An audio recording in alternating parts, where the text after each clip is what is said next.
Aw! Meron ako ditong in-infuse sa double boiler kahapon.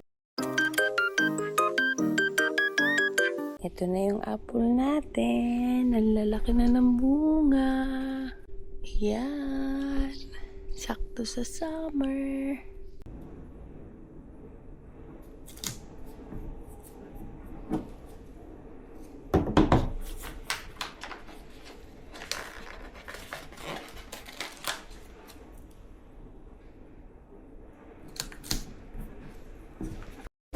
Good morning! So today is Monday and ngayon magpe-prep tayo.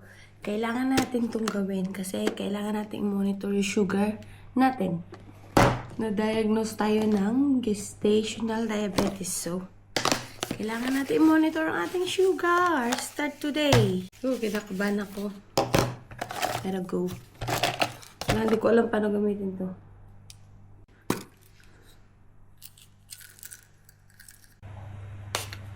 Try.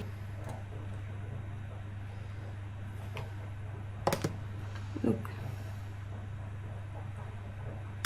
Ow. Is that the top? Let's check.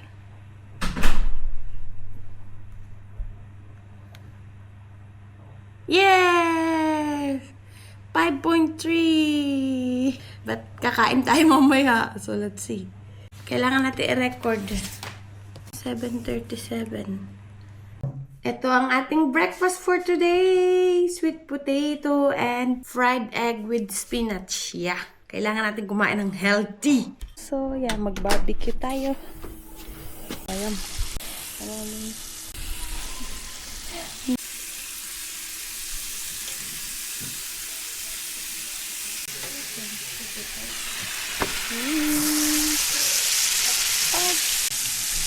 Doing barbecue.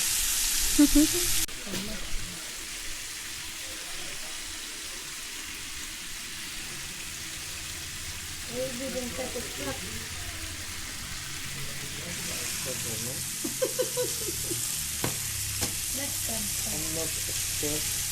Expert is flat. How can you cook it? I don't know, but I'm not expert. It's my first time now. Can I see the picture? Can you send it to me?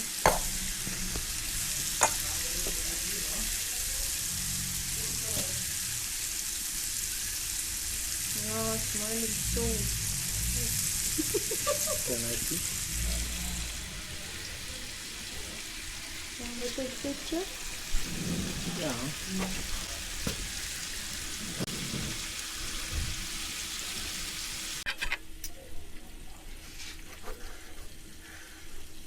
It's good.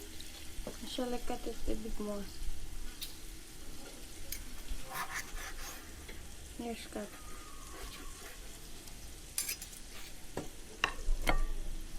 I think this one is ready. You want? We're not gonna cut it? No. I got knife here. Buma.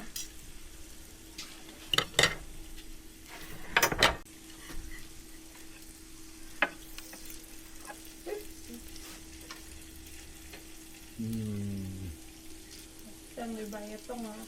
You were so excited but you were... Is it good? Yeah.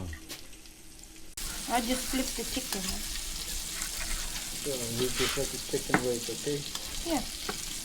The top is good. I cannot eat raw. No, I know.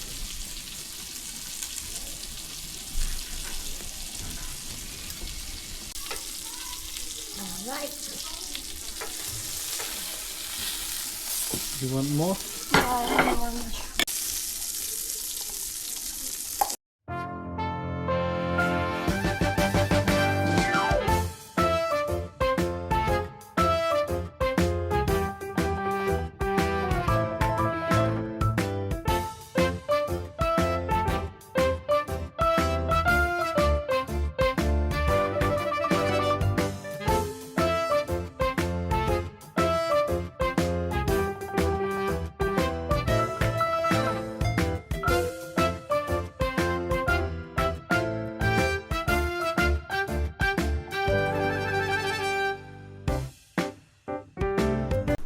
May balak ata magpa-meeting dito si Justin.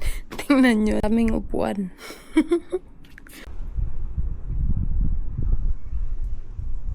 Wala ng hail, ang lalaking tipak.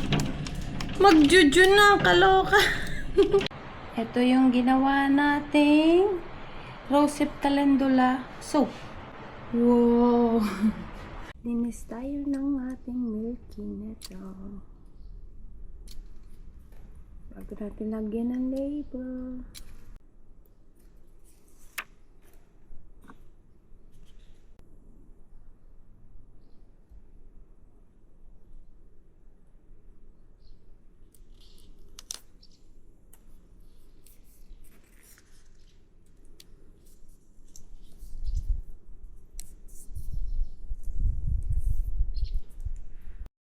Kakauwi ko lang, nagpunta tayo sa midwife. Check up namin ni baby and guess what?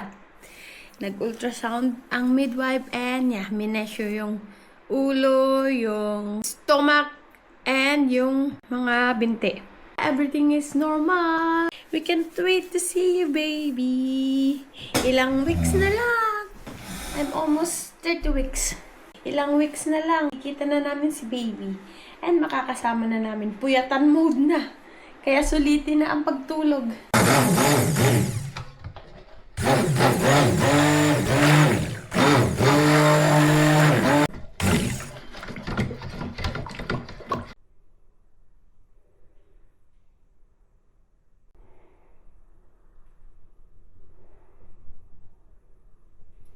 Let's unmold this. Smells good.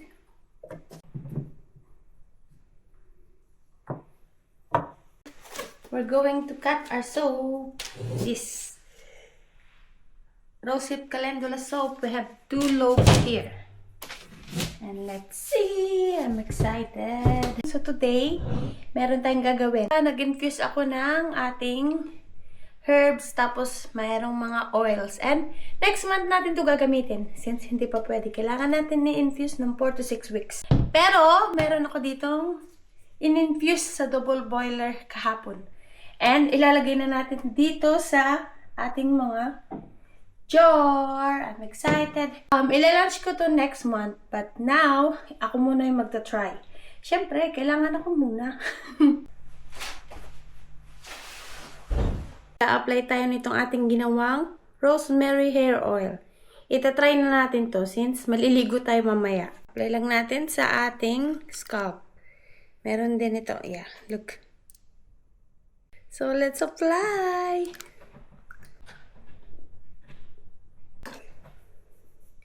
Yeah, massage lang natin. Wala akong pang massage dito, pero bumili ako sa online. So, bukas pa i-deliver. Lagay na lang natin sa kamay natin.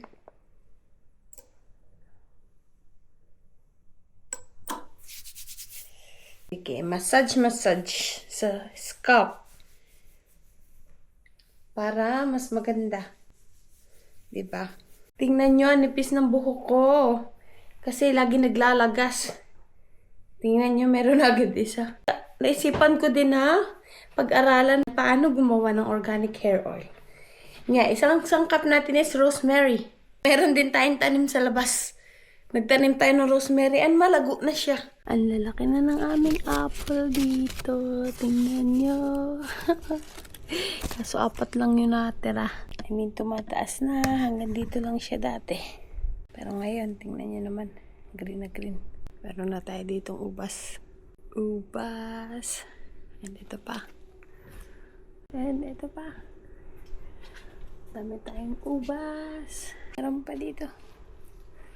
Ito na yung ating tomato. Oh, diba? Dami ng bunga. Kumpul-kumpul dito. Ang lalaki. Ayan pa, oh. Nagtatago. Ting. Laki na ng fish. Dami. Nagiging purple na. Nahihinog na. Yan.